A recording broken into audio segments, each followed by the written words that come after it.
Hey, happy Wednesday, everyone. Hope you are doing well. Yes, the Padres won again, and they are one game away from advancing in the playoffs. So we'll see how they do today. Hopefully, they will win here at home, and we can see them go on to the next level. And this is In the Raw, unscripted, unpracticed, unedited conversation. And we are speaking about Jesus' teachings at the Sermon of the Mount. We've been doing that for a few weeks now, and we're just kind of breaking it up, or breaking it down, I should say. And today I'm going to read out of Matthew 7, verse 7 through 9, I believe. No, 7 through 11, sorry. And it says this: "Keep on asking and you will receive what you ask for. Keep on seeking and you will find. Keep on knocking and the door will be opened to you. For everyone who asks receives, everyone who seeks finds, and to everyone who knocks the door will be opened." Your parents, if you're you parents, sorry, he's talking to people, and he says, "You parents, if your children ask for a loaf of bread, do you give them a stone instead? Or if they ask you for a fish, do you give them a snake? Of course not. So if you sinful people know how to give good gifts to your children, how much more will your heavenly Father give you good gifts to those who ask him?" I like how he says, "You sinful people."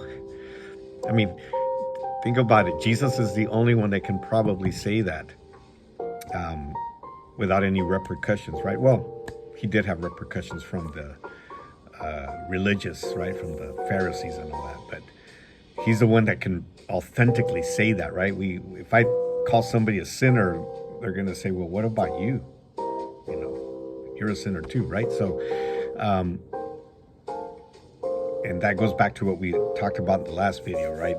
Don't judge others because you might be judged. But anyways, he's talking about prayer here. He's talking about effectively asking God for things, right? And he's saying, keep on asking and you will receive what you ask for. I mean, that's just a declaration that we need to believe in. We need to hang on to. How many times do we have disbelief when we need something from God, and we fail even before we try, right? And we say, "God, you're not going to do this for me. Why should I ask? You're not going to hear me. God's not going to hear me. God's not going to listen to me. God's not going to do this. I'm a sinner. And so we fail before we even try." But here Jesus is saying, you need to ask, right? You need to knock on the door and it will be open. If you seek, you will find.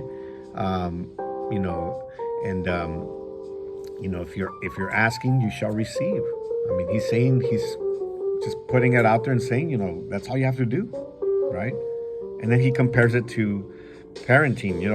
As parents, when our child asks us for something, we do whatever it takes to comply or to, give them what they want, and sometimes we can't, of course, and we say, I used to tell my kids when they were little, I can't right now, but as soon as I can, I will, and if it was something that they wanted and that they deserved, right, and that was useful for them, and but I'm not going to, if they ask me for a piece of bread, I'm not going to give them a stone. We're not that bad of a parent, right? They ask for a piece of fish, I'm not going to give them a snake, right? We don't do that. Even it's just common sense. Doesn't matter how bad we are, how terrible of a parent we are, we won't do those things, I hope.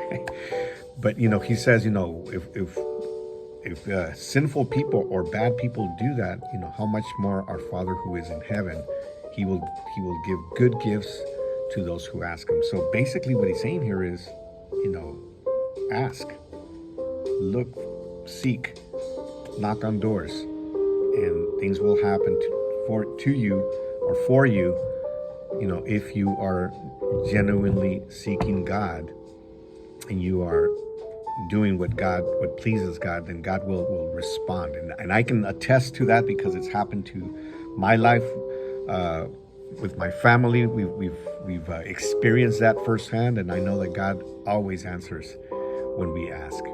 All right. Well, you have a great rest of your week. It's the middle of the week, and enjoy the rest of the week, and we will talk to you soon.